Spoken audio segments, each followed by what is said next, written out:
नमस्कार। मैं भास्वत एस शर्मा। तो आज हम एक बहुत ही सिंपल और क्लिनिकली इम्पॉर्टेंट टॉपिक पढ़ने जा रहे हैं कि हमें लिवर फंक्शन टेस्ट्स में, जिन्हें एलएफटी भी कहते हैं, उसमें तीन कौन से टाइप के पैटर्न्स मिलते हैं, वो पैटर्न्स क्यों मिलते हैं और उन पैटर्न्स में हमें क्या मिलता है। Liver liver function tests. कमाल की बात है, मार्कर खराब हो गया है, दूसरा यूज करेंगे। लिवर फंक्शन टेस्ट्स, इसमें हमें तीन प्रकार के पैटर्न मिल सकते हैं। हिमोलिटिक, हेपाटोसेल्युलर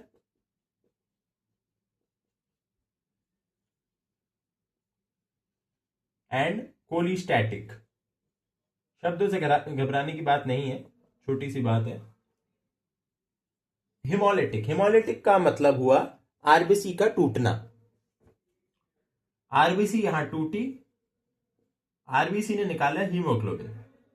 हीमोग्लोबिन दो में बट गया, एक हीम ग्रुप और एक ग्लोबिन। ये जो हीम है, इसने बनाया बिलीवर्डिन। ये एक पिगमेंटरी मॉलिक्यूल है। क्या है? पिगमेंटरी मॉलिक्यूल।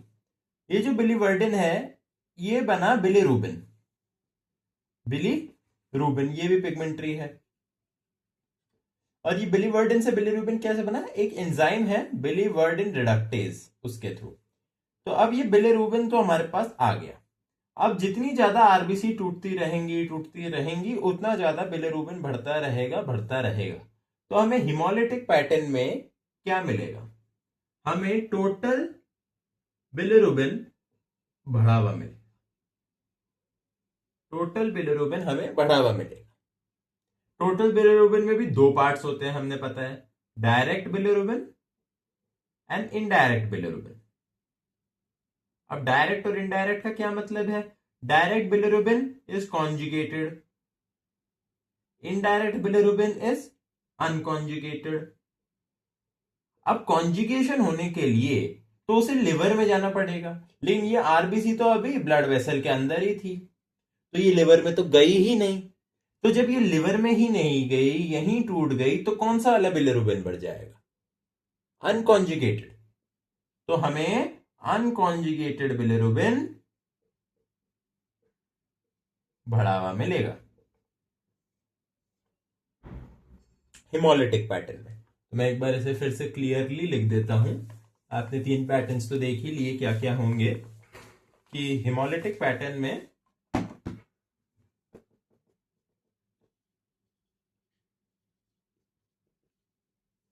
हमारा टोटल बिलिरुबिन बढ़ावा होगा।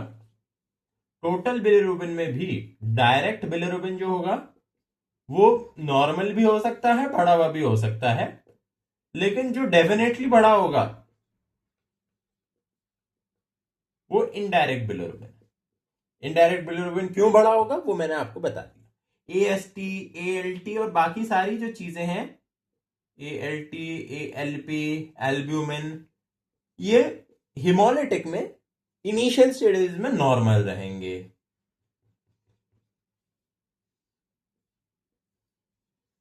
जी, बात इनिशियल स्टेजेस में क्यों बोल रहा हूं? क्योंकि अगर इतना ही ज्यादा हिमोलिसिस हो गया कि लिवर ही कॉन्जुगेट नहीं कर पा रहा, तब बात अलग है। लेकिन एक बात याद रखिए, जहां पर भी आरबीसी ब्रेकडाउन हो रहा है वहां पर टोटल बिलिरुबिन बढ़ा रहेगा। Total bilirubin consist of direct bilirubin and indirect bilirubin. तो direct bilirubin may be normal, because direct bilirubin is conjugated bilirubin. जो अभी हमें बिलिरुबिन बढ़ रहा है वो कॉन्जुगेट हुआ नहीं है। जब वो लिवर में ही नहीं किया तो वो कॉन्जुगेट कैसे हो गया? क्योंकि कॉन्जुगेशन का प्रोसेस लिवर में होता है। इनडायरेक्ट बिलिरुबिन बढ़ावा मिलेगा क्योंकि आरबीसी से डायरेक्ट टूट के, हीमोग्लोबिन टूट के इनडायरेक्ट बिलिरुबिन बढ़ रहा है। जी, तो अब ये हमारा हिमोलिटिक पैटर्न कंप्लीट हो गया। अब हिपैटोसेल्युलर पैटर्न।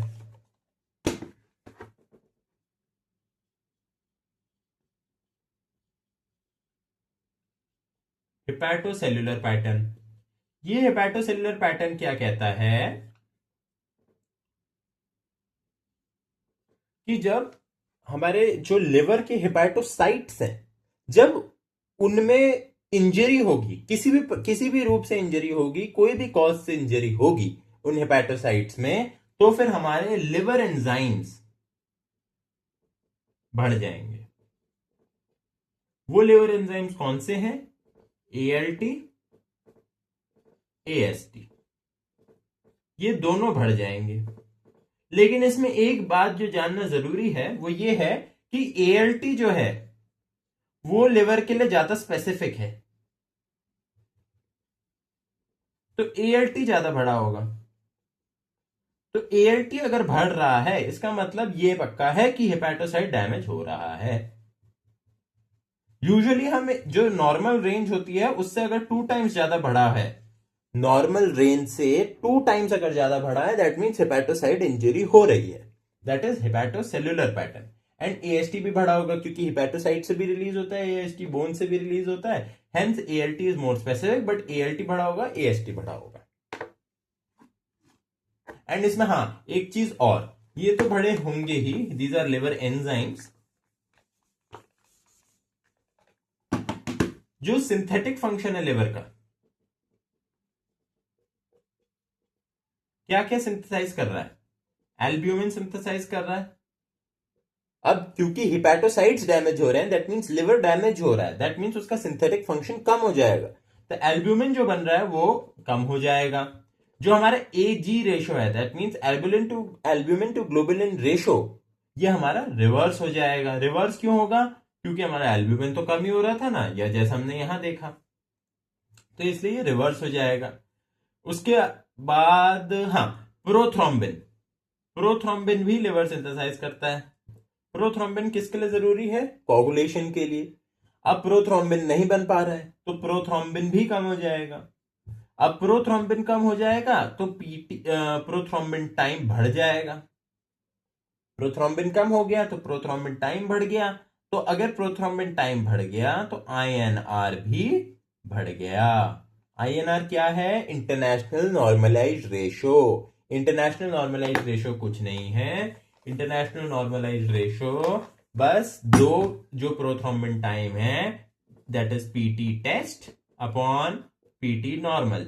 जो हमारा नॉर्मल प्रोथ्रोम्बिन टाइम में जो आप में और मेरे में होना चाहिए वो नीचे, एंड PT टेस्ट ऊपर, तो INR बढ़ेगा कब? INR तब बढ़ेगा जब ये बढ़ जाएगा प्रोथ्रोम्बिन टाइम। प्रोथ्रोम्बिन टाइम कब बढ़ेगा? जब प्रोथ्रोम्बिन का सिंथेसिस कम हो जाएगा। ठीक है, तो ये हमारा हेपेटोसेल्युलर पैटर्न हो गया। ठीक है, इसके बाद हम आएंगे कोलिस्टैटिक पैटर्न पे। कोलिस्टैटिक पैटर्न, इसे हम कभी कभार सर्जरी OPD में सर्जिकल जॉन्डिस भी कहते हैं। कोलिस्टैटिक पैटर्न, ठीक है, इसमें क्या होगा कि हमारा जो ALP है, देखिए टोटल बिलिरुबिन तो बढ़ा हुआ होगा, टोटल बिलिरुबिन बढ़ा हुआ होगा, इसमें डायरेक्ट एंड इनडायरेक्ट दोनों बढ़े हुए मिल सकते हैं। इसमें कमाल की बात यह है, दोनों बढ़े हुए मिल सकते हैं। कोलिस्टैटिक पैटर्न का मतलब यह है कि जो हमारा जितने बिलियरी सिक्रीशंस हैं, जितना हमारा बाइल सिक्रीट हो रहा है उसका स्टेसिस हो रहा है, मतलब उसमें कहीं रुकाव आ रहा है, कहीं रुक रहा है वो। ठीक है, तो अब मान लीजिए ये हमारा लिवर है,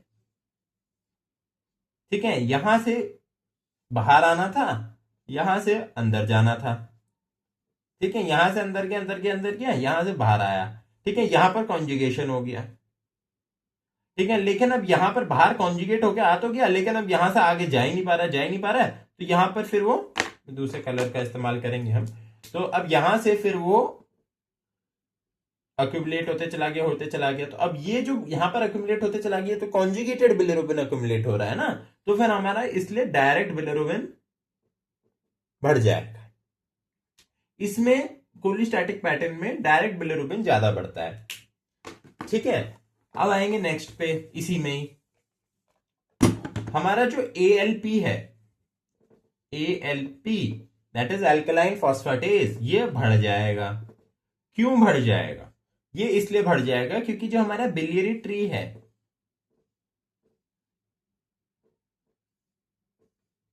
हमारा जो बिलियरी ट्री है, मान लीजिए वहां पर एक स्टोन है, ठीक है, अब ये बिलियरी ट्री है, इस बिलियरी ट्री में भी तो कुछ सेल्स होंगे नहीं, तो जब ये स्टोन पास करेगा तो ये जो स्टोन जब पास करेगा इस बिलियरी ट्री में से, जो डक्ट है इनमें से पास करेगा, तो अब ये यहां पर साइड में से रगड़ते हुए जाएगा। जब ये रगड़ते हुए जाएगा तो वो सेल्स खराब होंगे, उन सेल्स में से क्या निकलेगा, एएलपी। तो इसलिए एएलपी बड़ा होता है कोलिस्टैटिक पैटर्न में।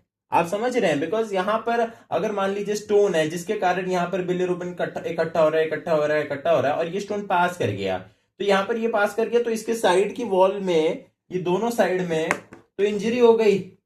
आप किसी पत्थर को एक ट्यूब से निकाल दीजिए और वो पत्थर थोड़ा चुभने वाला है तो वो ट्यूब खराब नहीं हो जाएगी। तो यहां पर ये हो गया। तो अब जब यहां पर ये वॉल्स डैमेज हो गई तो एएलपी बढ़ जाएगा। तो ये हमारा कोलिस्टैटिक पैटर्न हो गया। ठीक है, तो आज के लिए हम बस इतना ही रखेंगे। छोटा सा टॉपिक था, मैंने कहा आप सबको बता देता हूं। और बाकी लिवर में कॉन्जुगेशन कैसे होता है, पूरा क्या प्रोसीजर होता है, इस पे एक नया नेक्स्ट वीडियो बनाएंगे हम। Thank you.